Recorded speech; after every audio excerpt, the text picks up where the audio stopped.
सास के बेमतलब ताने। अरे सास हो और ताने ना दे, ऐसा कहाँ हो सकता है। लेकिन क्या हो जब सास जरूरत से ज्यादा ही ताने देने लगे तो। सुन बहू, आज घर में कुछ खास मेहमान आने वाले हैं, तो लंच पर ये सब बना देना। ये पकड़ लिस्ट, और कुछ भी कम ज्यादा नहीं होना चाहिए। वैसे तेरे बारे में जानती हूँ मैं, मेरे टाइम पर तो हमें बताने वाला भी कोई नहीं था। माँ जी कितने लोग आ रहे हैं ये तो लिखा नहीं है। खाना बच जाए तो दिक्कत, कम पड़ जाए तब तो दिक्कत ही दिक्कत है ना। क्यों? अरे सवाल पर सवाल ही करती रहती है, ये ठीक नहीं है। मेरे टाइम पे तो मजाल है कि हमारे मुंह से चू भी निकले। वो क्या है ना माँ जी, मैं खाना उसी हिसाब से बनाने का सोच रही हूँ। कहीं खाना कम ज्यादा बन गया तो आप तो मुझे पाताल में ही डाल देंगी ना। मेरे टाइम पे तो हम इतना बोलना क्या सोच भी नहीं सकते थे कि सास को कैसे ताने दे। अरे अरे रे माँ जी, कहाँ ताने दे रही हूँ। पर माँ जी इतना सारा खाना मैं अकेले कैसे बनाऊंगी। कोई हेल्प, कोई हेल्प। कितनी बड़ी बात बोल गई बहू। कोई हेल्प ना जी ना, वो भी सास। सास तो सिर्फ ताने देती है, ताने। हेल्प? हमारे टाइम में सास को ये शब्द बोल दो तो भूचाल आ जाता था। बाकी मैं तो अपने सास की लाडली बन गई थी, पर तू तो बहू की बहू ही रहेगी। क्यों नहीं बना पाएगी? अरे अभी तो बनाना शुरू किया नहीं और पहले ही सोच लिया नहीं बना पाऊंगी। आजकल की तुम जैसी बहुओं के ये बहाने होते हैं कि कैसे नहीं बन पाएगा। अरे मैंने भी अपने टाइम पे बनाया था, अरे बल्कि इससे भी ज्यादा खाना बनाया था, तो तुझसे क्यों नहीं होगा? हैं? सब होगा जा। माँ जी मैं बना तो लूंगी, मैं बस इतना बोल रही हूँ कि अगर आप थोड़ी मेरी मदद कर देती तो। अरे अरे अरे, शर्म नहीं आती तुम्हें अपनी सास से मदद मांगते हुए? हमने अपने टाइम पर कभी अपनी सास से ऐसा नहीं बोला। सच में आजकल की लड़कियां तो बहुत ही छुई मुई सी होती हैं। जरा सा काम देखा नहीं कि बस पहले मदद मांगने दौड़ने लगती है। अरे अब ये सब बहाने नहीं चलेंगे। हाँ, जा जाकर खाना बना। हमारे टाइम पर हम ये करते थे, हमारे टाइम पर हम वो करते थे। हाय रे ताने। फिर शाम को। अरे बहू कहाँ चले गए? मुझे ये सामान पकड़ा जरा। हमारे टाइम पर मजाल है कि हम सास के साथ खड़े ना हो। हाय रे क्या करूं, बस कोमल तैयार हो जा ताने खाने के लिए। काश इस औरत के समय में मैं होती तो देखती ये क्या क्या करती थी अपने टाइम पर। माँ जी यही हूँ, बस चिंटू को पढ़ाना था। अरे हमने भी बच्चे पढ़ाए हैं हमारे टाइम पर, चिंटू को बाद में पढ़ाना।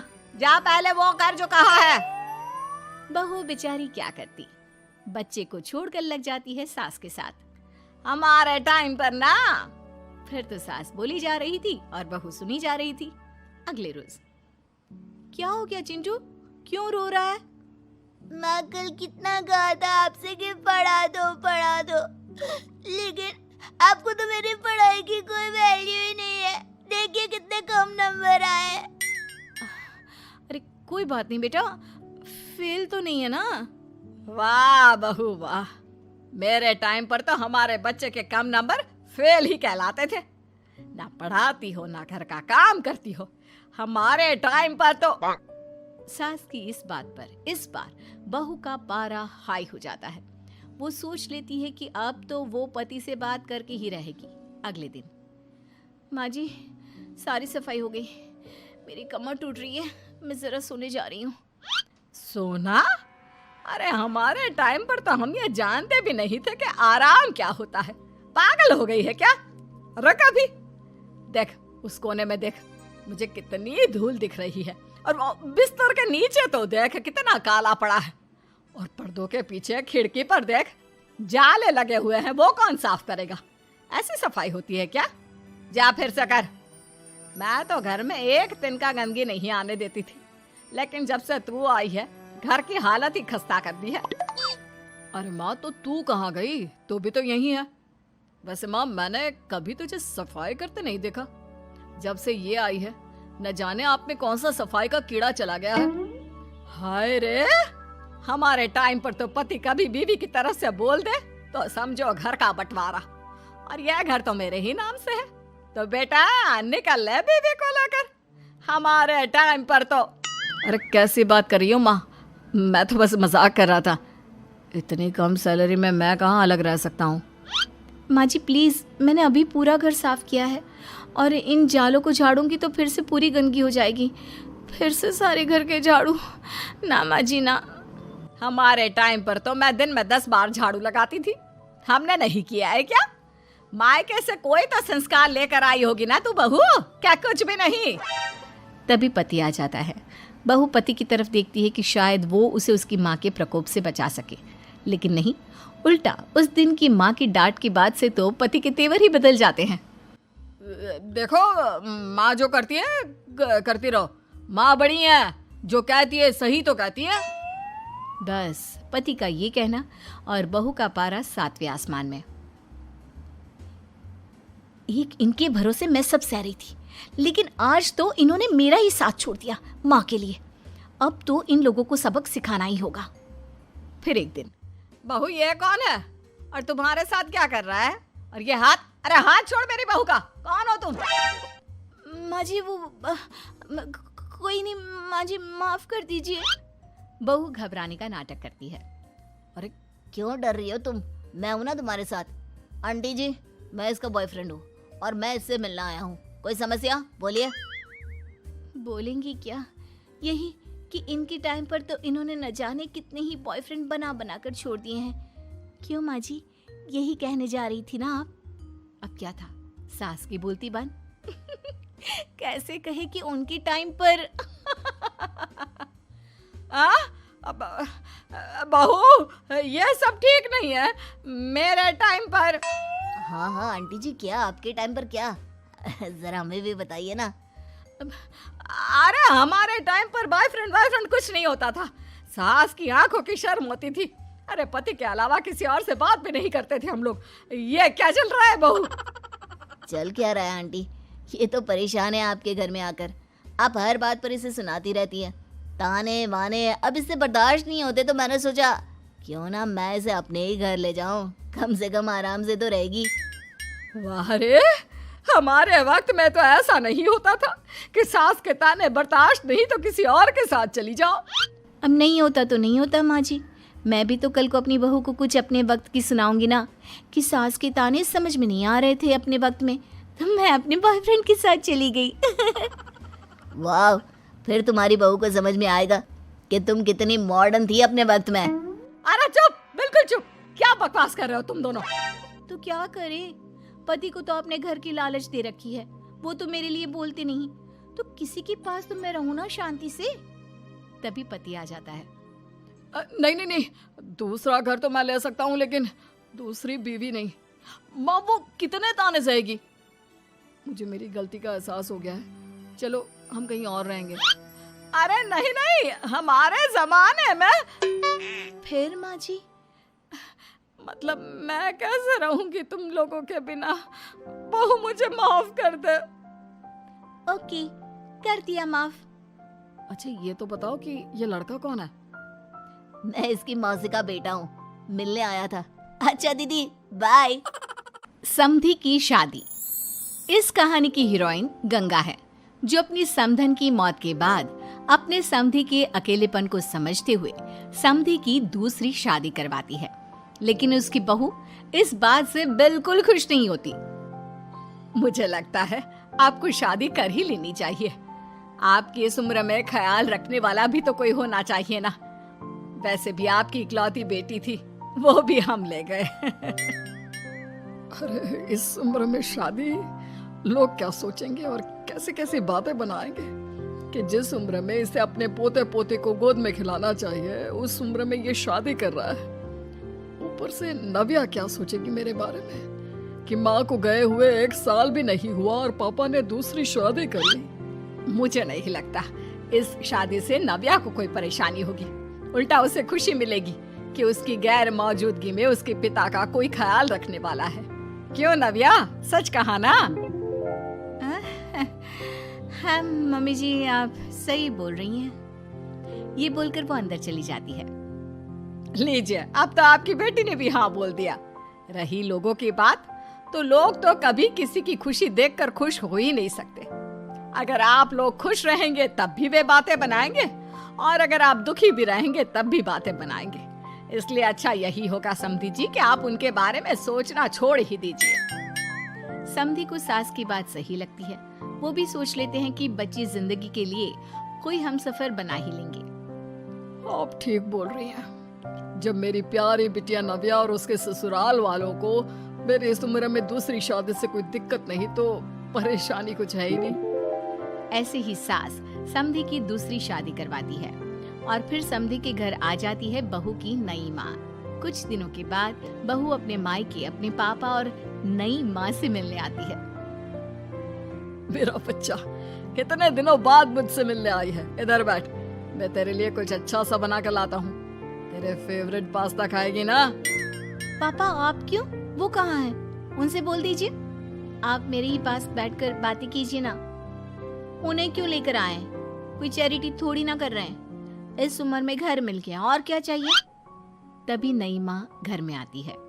बेटी की बात सुन रही होती है और सुनकर बहुत दुखी हो जाती है। वो अच्छा, तुम्हारी नई माँ वो जरा किसी काम से बाहर गई हुई है, आती होगी। मैं तब तक तेरे लिए कुछ अच्छा सा बना कर लाता हूँ।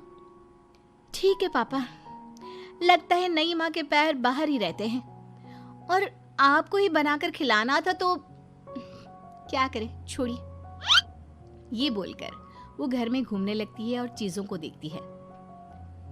इनको घर में आए हुए थोड़े दिन नहीं हुए और ये घूमने भी जाने लगी है, वो भी पापा को घर में अकेला छोड़कर। आने दो, एक बार इनकी खबर लेती हूँ। वैसे घर को तो बड़ा सजा कर संवार कर रखा है।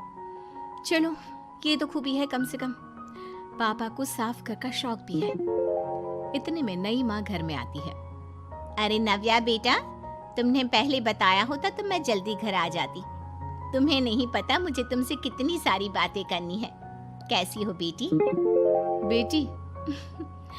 हाँ, वैसे अब तो मैं आपकी बेटी हो ही गई हूँ, ना चाहते हुए भी।